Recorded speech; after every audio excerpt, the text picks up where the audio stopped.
3장 1절과 2절에는요, 당대에 날고 기는 능력자들이 많이 있었지만 성령이 광야에 있던 세례 요한에게 임했다고 기록하고 있습니다. 겸손한 세례 요한, 성령을 사모하는 세례 요한, 하나님의 때를 기다리고 준비했던 세례 요한에게 성령이 임한 것입니다. 세례 요한은 자기에게 나오는 모든 자들에게 독사의 자식들아 하면서 거침없이 회개를 선포합니다. 비록 거친 메시지였지만 들을만한 자들이 듣고 회개하고 하나님께 돌아왔습니다. 세례 요한이 얼마나 거침없이 사역을 했느냐면 19절에 보시면 당시 갈릴리 지역을 다스리던 분봉왕 헤롯에게마저도 헤롯을 책망할 정도로 거침없이 사역들을 진행했습니다. 이 일로 세례 요한은 옥에 갇히지만 불의 앞에서는 결코 물러섬이 없었습니다.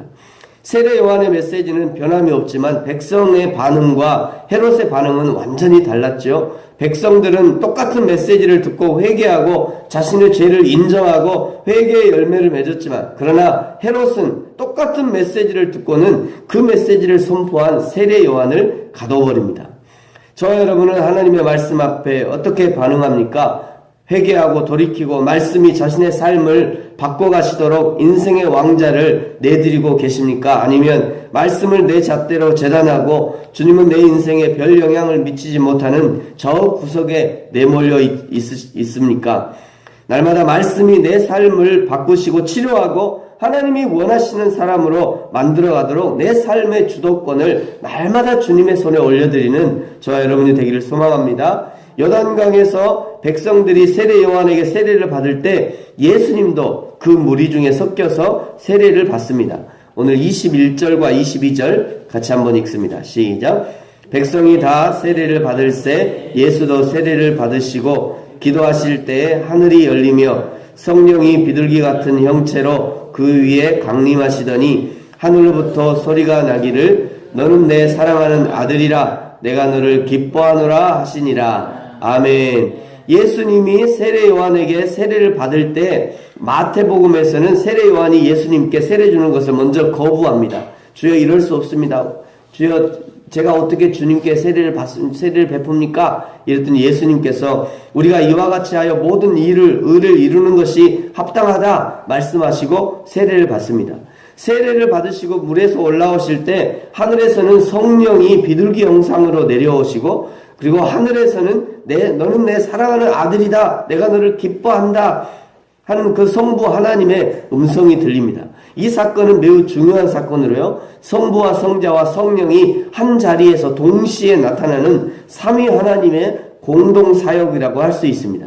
즉 예수님께서는 세례를 받으심으로 인간 구원을 향한 공생애를 시작하고, 성령도 성자가 그 일을 감당하도록 협동하여서 힘을 공급해주고, 성부도 그 일을 시작한 아들에게 하늘을 열고 땅을 향해서 기쁨과 승인의 음성을 바라시는 것입니다.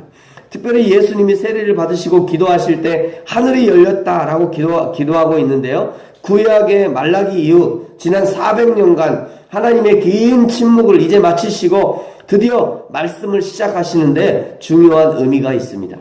저와 여러분의 기도는 과연 어떤 기도입니까? 요한계시록에 보면 우리의 기도가 어떻게 취급되는지 보여주시는 장면이 있는데요, 요한계시록 5장 8절에 보시면 그 두루마리를 취하심에 네 생물과 24장로들이 그 어린 양 앞에 엎드려 각각 검은고와 향이 가득한 금 대접을 가졌으니 이 향은 성도의 기도들이다, 이렇게 기록하고 있습니다.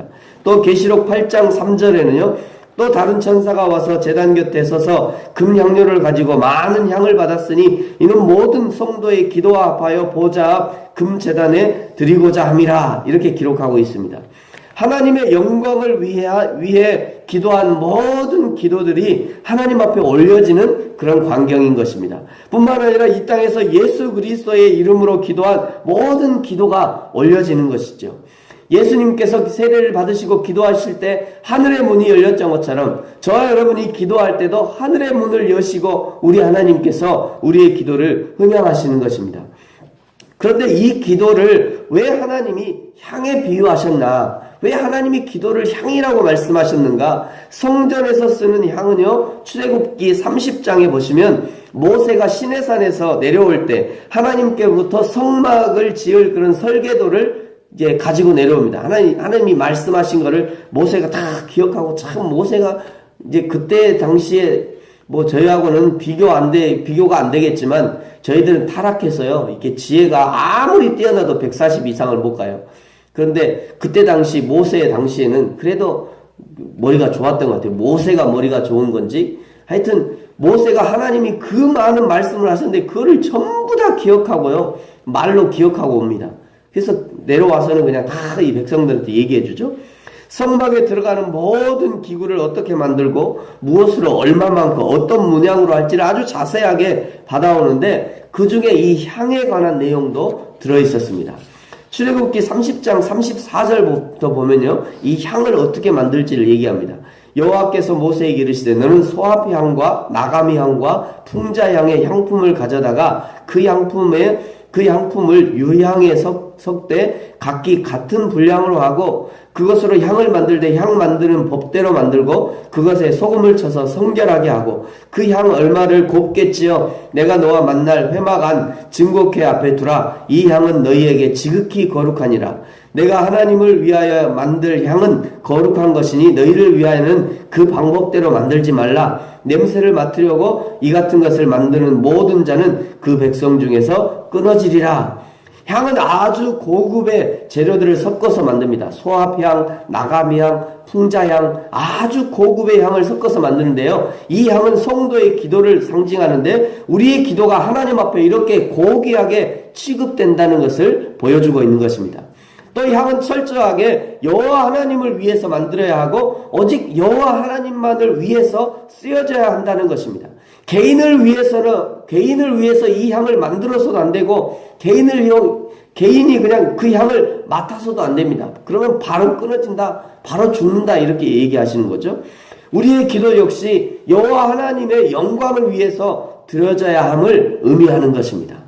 사랑하는 성도 여러분, 저와 여러분의 기도가 하나님께서 들으시고 응답하실 만한 기도, 오직 하나님의 영광을 위한 기도가 되어지기를 축복합니다.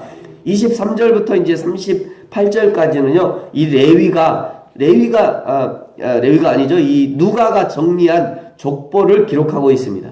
성경에서 족보는요, 매우 중요한데요, 마태복음의 족보와 누가의 족보를 비교해 보면 마태는 계속 쭉쭉쭉 내려오죠. 쭉쭉쭉 내려오는 족보고 누가의 족보는 올라가는 족보입니다. 다윗의 자손 요셉의 마태복음의 족보가 다윗의 자손 요셉의 족보라고 하면 누가의 족보는 마리아의 족보입니다. 마리아의 족보. 이 족보를 지금 누가 정리하고 있느냐면 이게 누가가 정리하고 있죠. 누가는 이방 사람 헬라인입니다. 그런 헬라인 누가가 이스라엘의 족보를 아주 꿰뚫고 있으면서 하나님에게까지 연결되고 있다는 거예요. 그러고 보면 이 누가가 이 역대상, 역대하 또는 이제 그쪽 계열을 구약을 완전히 통달했다는 것을 알 수 있는 거죠.